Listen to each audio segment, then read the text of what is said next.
ये गोलियां चलाने वालों को बोल रहा हूं जो बाबा सिद्दीकी को मारे, अगर मेरी मौत शहीदों की तरह होगी तो लाखों बार मैं कबूल करने को तैयार हूं। कब चलाएगा गोली? चला मुझ पर। वारिस पठान इंशाल्लाह कामयाब हो गए तो सबसे ज्यादा तकलीफ जिस्म के उस हिस्से में किसी को होगी तो देवेंद्र फडणवीस को होगी। और जिहाद हुआ, और जिहाद हुआ। राहत इंदौरी ने अच्छा कहा था देवेंद्र फडणवीस के बारे में, शायद अब के जो फैसला होगा वो यहीं पर होगा। हमसे अब दूसरी हिजरत नहीं होने वाली। अब ये मुल्क हमारा था, है और रहेगा इंशाअल्लाह ताला। ये देवेंद्र फडणवीस आजकल रातों में भी मेरा वजीफा पढ़ रहे हो उन्होंने। अब बोल रहे ओवैसी तुम हैदराबाद से आए, हैदराबाद चले जाओ।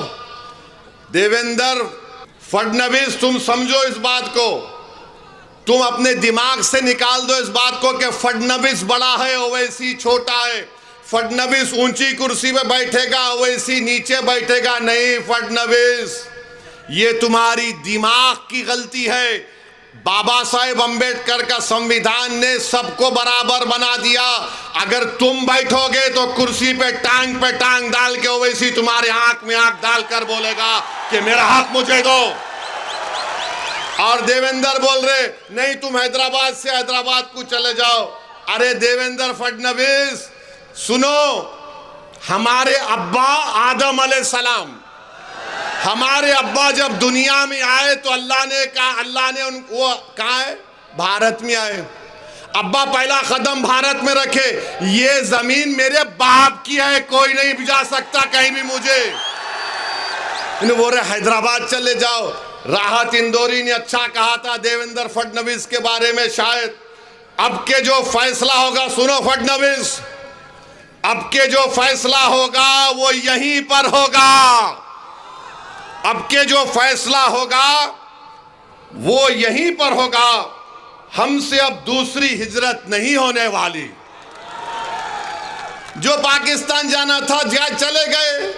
जो वफादार थे तुम्हारे मोदी के और उद्धव ठाकरे के सामने सीना तान कर खड़े होकर बोल रहे हमारा हक हमको मिलना, अब हम मस्जिद को जाने नहीं देंगे, वक्फ को छीनने नहीं देंगे।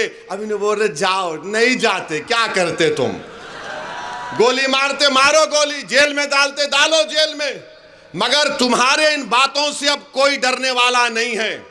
देवेंद्र क्या बोल रहे? धर्म युद्ध, भिवंडी वेस्ट की सीट धर्म युद्ध और जिहाद।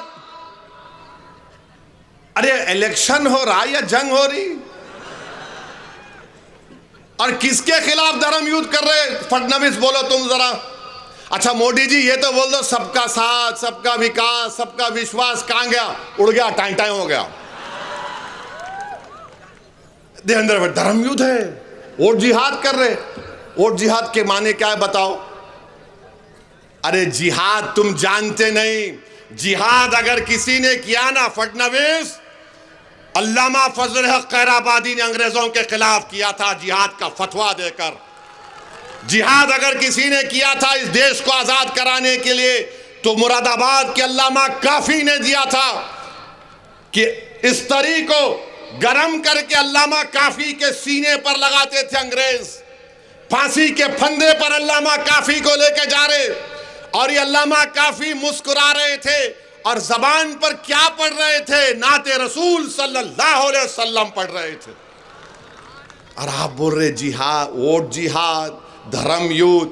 लगता है फडणवीस तुम जरा थोड़ा दिमाग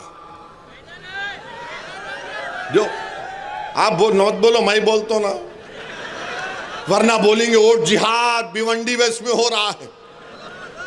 यानी अगर कोई वारिस पठान इंशाल्लाह कामयाब हो गए तो सबसे ज्यादा तकलीफ जिस्म के उस हिस्से में किसी को होगी तो देवेंद्र फडणवीस को होगी। और जिहाद हुआ, और जिहाद हुआ। हम अपने पसंद के उम्मीदवार को वोट डालेंगे। अच्छा तुम अयोध्या की सीट हार गए, वो क्या था? धर्म युद्ध था। मोदी की मेजॉरिटी 1.5 लाख पे आ गई, वो क्या? धर्म युद्ध था। गुजरात में तुम सीट हार गए, धर्म युद्ध था। मगर जहां पे मंजलिस आ गई देवेंद्र फडणवीस आ गए।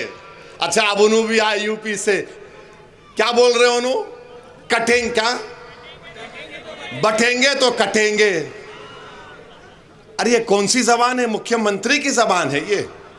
बटेंगे तो कटेंगे। कहां बट रहे हैं? तुम ही तो घर तोड़ रहे बुलडोजर से, तुम ही तो बुलडोजर से घर तोड़ रहे गरीबों का। तुम्हारी सरकार में अतीक को गोली मार दी गई, उनके भाई को हथकड़ियां हैं, तुम गोली मार दिए। मेरी गाड़ी पर गोलियां चलाए विधानसभा के इलेक्शन में, दासना में 6 गोलियां मुझ पर चलाए। ये और बात है कि अल्लाह ने अपने हबीब के सदक़े मुझे बचा लिया। मगर एक बात सुनो, मेरी एक बात सुनो, ये गोलियां चलाने वालों को बोल रहा हूं जो बाबा सिद्दीकी को मारे। अरे सुन मेरी बात को जालिम, जो इस दुनिया में आता है ना, अल्लाह उसको उसकी माँ की पेट में भिजाने से पहले आलम अरवाह में अल्लाह उसकी इज्जत, उसकी रिज़्क़, उसकी जिंदगी लिख कर भी जाता। अगर मेरी मौत शहीदों की तरह होगी तो लाखों बार मैं कबूल करने को तैयार हूं। कब चलाएगा गोली? चला मुझ पर। तुम समझ रहे हम मौत से डरने वाले? अरे मौत से नहीं डरते हम। हमारी दुआ एक ही होती कि जब कभी भी जिस्म से अल्लाह रूह निकालेगा, एक बार अल्लाह अपने हबीब का दीदार करा दे और कलमे पे हमारा जबान पर कलमा अल्लाह नाफिज कर ले, हम जाएंगे दुनिया से, हम जाएंगे। सबको जाना है। बल्कि मैं तो दुआ करूंगा कि अल्लाह, आप सब आमीन बोलना, या अल्लाह नरेंद्र मोदी को, अमित शाह को, देवेंद्र फडणवीस को अल्लाह 130 साल की उम्र दे। हो गया ना, हो गया। अब तुम जियो, हम तो मौजा ही मौजा करते हुए जाएंगे। और जब खबर में जाएंगे तो अल्हम्दुलिल्लाह वो चेहरा मुबारक दिखा जाएगा। हम तुम्हें तो हमारा क्या तुम कंपेयर कर रहे? बटेंगे तो कटेंगे। अरे किसको डरा रे? ये डरने वाले नहीं हैं, ये डरने वाले नहीं है। हाँ, 1 दिन 2 दिन 3 दिन 10 साल से तुम डरा रहे हो, मगर डरने का नाम नहीं ले रहे हैं।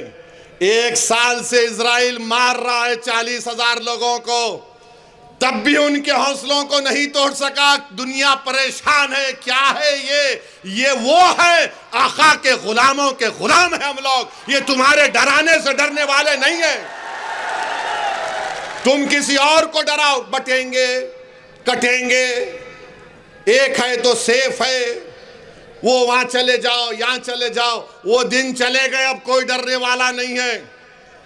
अब ये मुल्क हमारा था, है और रहेगा इंशाअल्लाह ताला।